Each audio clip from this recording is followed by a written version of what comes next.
A esquerda tem uma predominância no poder já há décadas. Então, a esquerda sempre teve uma facilidade muito grande de se manter no poder. Entretanto, ultimamente, com os meios de comunicação, e eu estou falando aqui redes sociais, internet, a coisa já não anda tão fácil para a esquerda, não.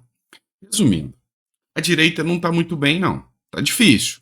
Mas para a esquerda também não está nada fácil. Ou seja, o jogo está equiparado. As redes sociais, a internet, deixou a esquerda nua. Ou seja, mostrou quem é a esquerda de verdade e mostrou que a esquerda está muito mais alinhada com o discurso da maior parte da população. Quer uma prova disso? Eu te mostro agora. Olha só o nível do desespero da esquerda. Essa matéria é da revista Fórum, e aí é a mídia tradicional com ataques, e aí, como se diz, as fake news que eles dizem, mas fica por isso mesmo. Essa matéria diz o seguinte: Milei e o risco de Bolsonaro voltar. Então, o que eu quero que vocês entendam é o seguinte: eu já vou ler a matéria com vocês. Quero que vocês entendam que tá todo mundo preocupado com o Dino no STF. Ah, o pior poderia acontecer, a direita não retorna mais. Mas não é bem assim. Quando a gente faz uma análise estrutural da política mundial, a gente vê que tem eventos que são mais importantes, eventos externos, que são mais importantes que eventos internos. Então, o Dino foi pro STF. Ok. Só que Milei na Argentina, Trump voltando para os Estados Unidos logo após o impeachment do Biden. Meu amigo, eu acho inevitável a direita voltar com força total em 2026. Olha o que essa revista Fórum diz. E aí, isso aqui é uma fake news gigantesca, tá? A escalada autoritária de Javier Milei na Argentina veio antes do que se pensava, e nas redes, seu novo pacote de segurança pública já está sendo chamado de AI-5 do Milei, nas redes esquerdistas, né?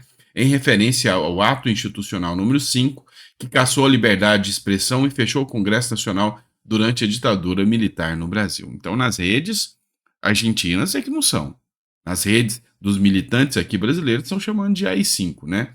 Desde as eleições, Milei faz ameaças contra os chamados piqueteiros e Patrícia Bullrich, a liberal que perdeu as eleições e tornou-se ministra da Segurança Argentina, anunciou que as forças policiais militares do país vão prender em flagrante aqueles que realizarem piquetes.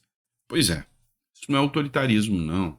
Esses piqueteiros aqui que existem há muito tempo são pessoas que tiram a liberdade das outras pessoas de irem e vir.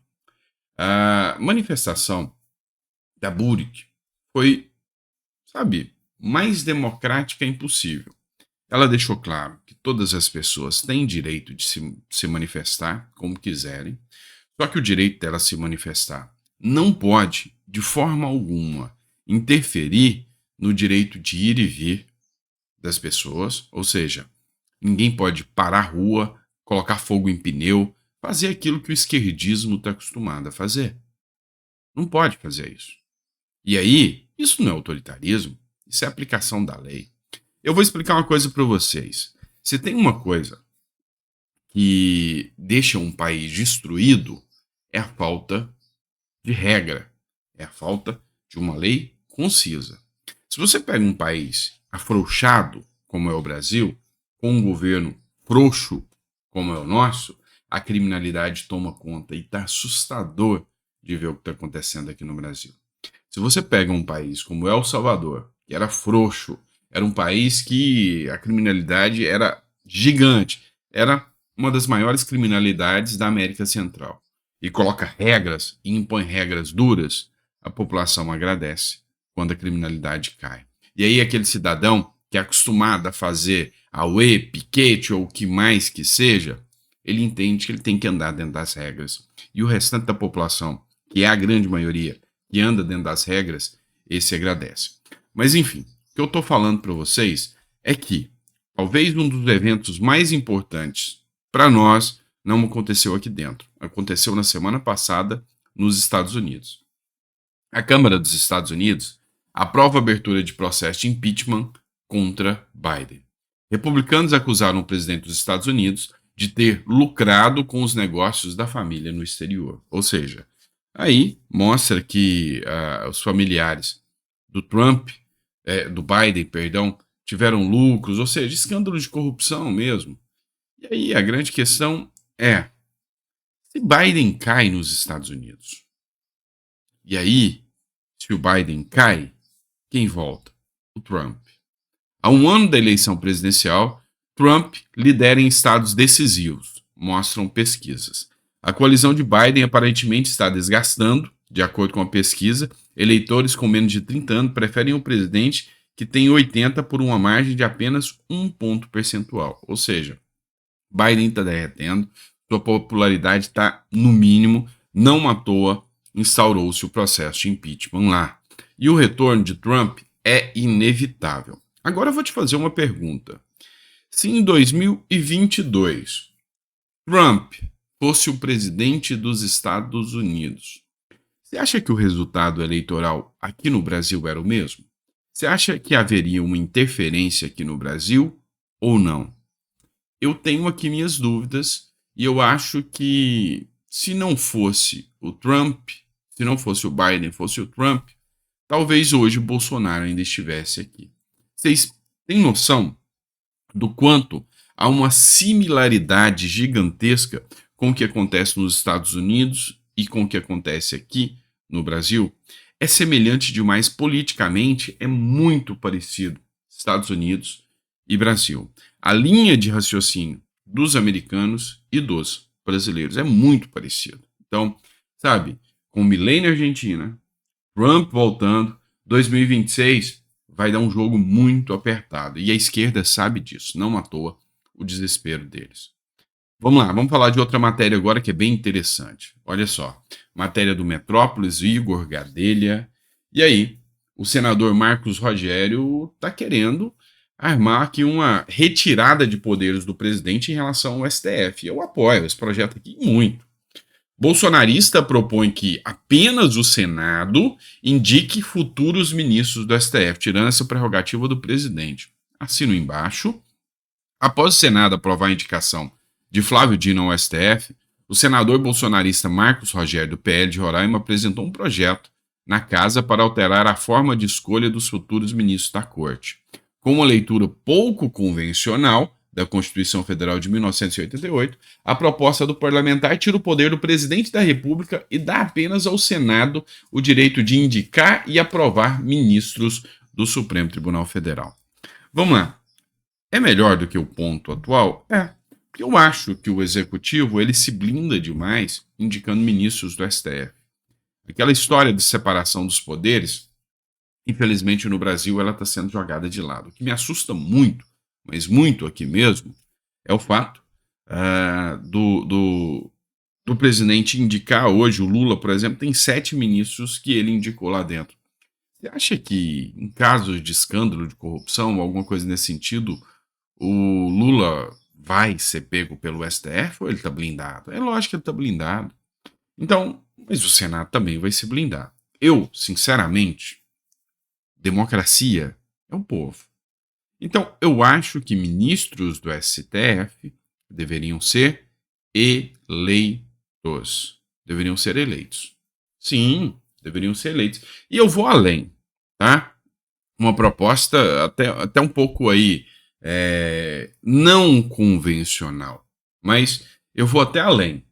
Eu acho que você deveria pegar o STF, aumentar o número de ministros. Sim, 11 não, 27. Tá? Um para cada estado. Reduz o salário deles, reduz as regalias e os benefícios, e cada eleitor vai ter ou um juiz, ou alguém do Ministério Público, ou o advogado. Vai se candidatar à vaga do Supremo Tribunal Federal para mandato de 8 anos, se candidata, concorre, ganha, entra. E vai ser ministro por 8 anos. Terminou? Muda. Com alternância. Ou seja, 1/3 muda agora, e 2/3 daqui 4 anos. Igualzinho é com o Senado, só que um ministro do STF para cada um tá de ótimo tamanho. Tá de ótimo tamanho. E com detalhe, vedado subir no palco, no palanque, com os políticos convencionais. A campanha tem que ser separada. O que vocês acham disso? Eu sou muito mais favorável a isso. Mas sei que não vai acontecer, né? É sonhar demais para um Brasil do qual é hoje. Última matéria que eu quero tratar com vocês nesse bloco é essa aqui, ó. Matéria do blog do Noblar, também do Metrópolis. Proibição de drogas, de todas as drogas, entra na pauta da CCJ no Senado. Isso aqui é uma resposta que o Senado está dando ao STF. O presidente da CCJ, Comissão de Constituição e Justiça do Senado, Davi Alcolumbre, colocou na pauta da próxima quarta-feira, dia 20, a proposta de emenda à Constituição que proíbe todos os tipos de drogas. Se houver acordo, irá à votação. Isso aqui é uma resposta ao STF.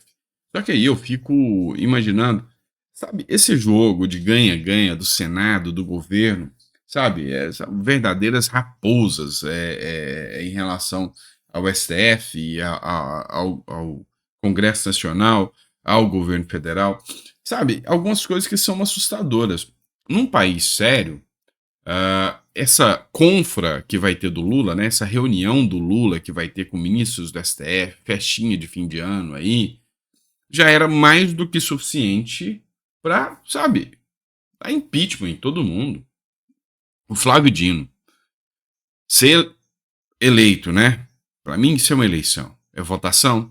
Ser eleito ministro do STF pelos senadores e ir para um churrasquinho na casa do relator, isso para mim tinha que ser considerado crime. Isso aí num país sério deveria ser caracterizado, ou é caracterizado, um crime.